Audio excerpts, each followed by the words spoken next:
Have you ever wondered why incredibly smart people sometimes make disastrously bad decisions? Well, it often comes down to this one simple, powerful idea: the illusion of control. Today, we're going to unpack how the very confidence that makes someone an expert can also be their biggest blind spot. Let's dive in. So, here's the big question that bugs a lot of us. Why do experts, people at the top of their game, make such catastrophic mistakes? We see it in finance, in engineering, you name it. Really brilliant, experienced people make these calls that, looking back, just seem like complete blunders. How does that happen over and over again? And here it is. This is the absolute core of the problem. Experts fall into a mental trap.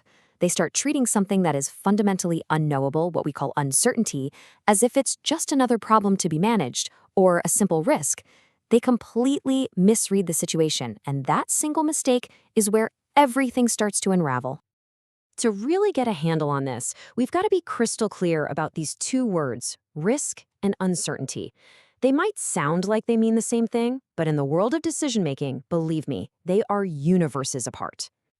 So, let's break it down. On one side, you have risk. This is the stuff you can actually measure. Think about flipping a coin. We know, for a fact, the probability is 50-50. It's objective. We can calculate it. But then you have uncertainty, and that is a totally different beast. It's unmeasurable. The probabilities are a complete mystery. Think about a black swan event, something like the 2008 financial meltdown. The situation was so new, so unique, that nobody could have put a real number on the chances of it happening beforehand. And listen, this isn't some brand new idea. An economist named Frank Knight was talking about this way back in 1921. He's the one who drew the line in the sand. He said, let's use the term risk for the stuff we can measure and uncertainty for the stuff we just plain can't. This one distinction is the key that unlocks everything we're talking about today. Okay, so risk, uncertainty. You might be thinking, why does this academic difference matter so much? Well, it matters because when we get this wrong, the consequences aren't just on a whiteboard. They are very, very real. And the really wild part? The problem actually starts right inside our own skulls.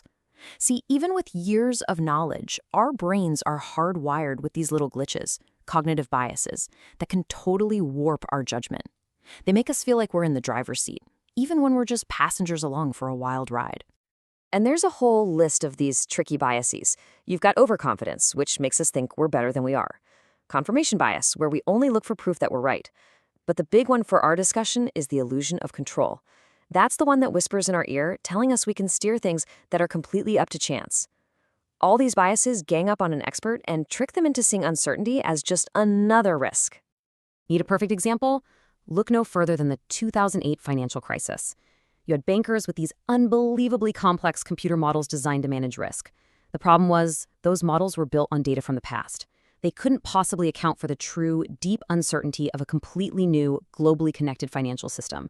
It gave them a totally false and ultimately devastating sense of security.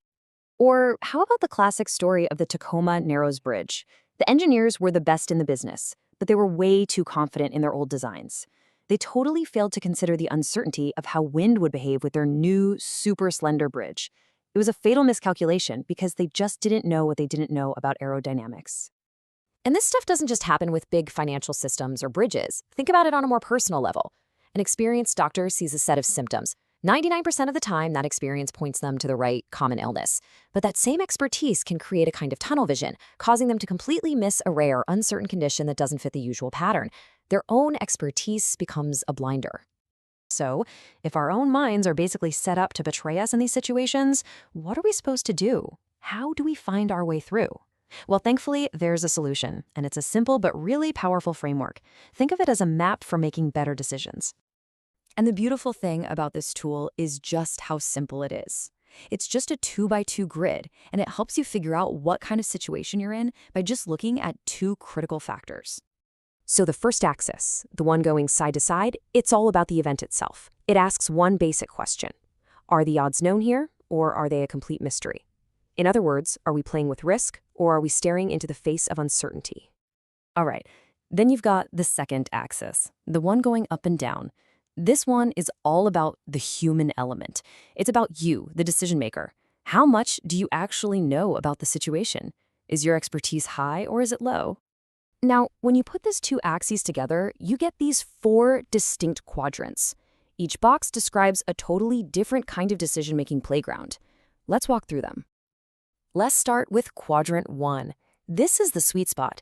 This is where expertise absolutely shines. You've got high knowledge, and you're dealing with probabilities you actually know.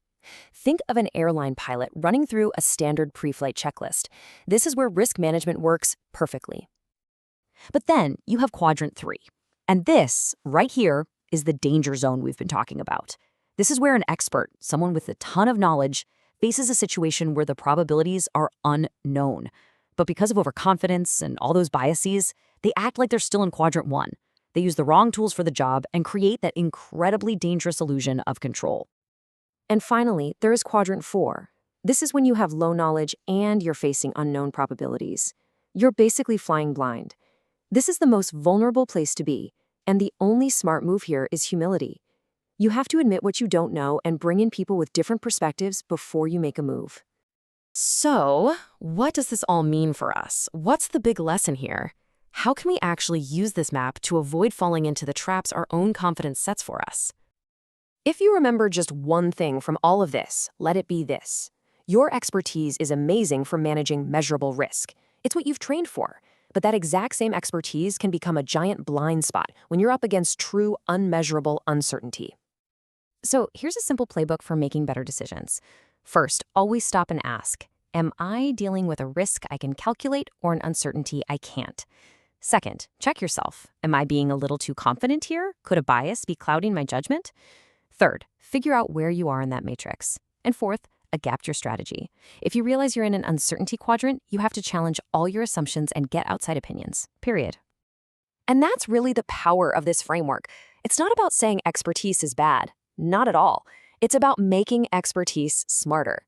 It's a tool that helps you know when to lean in and trust your gut and your knowledge, and maybe even more importantly, when to hit the brakes, practice some humility, and question everything you think you know. So I'll leave you with a question to chew on. In your own life, in your own work, where is your confidence creating a blind spot for you?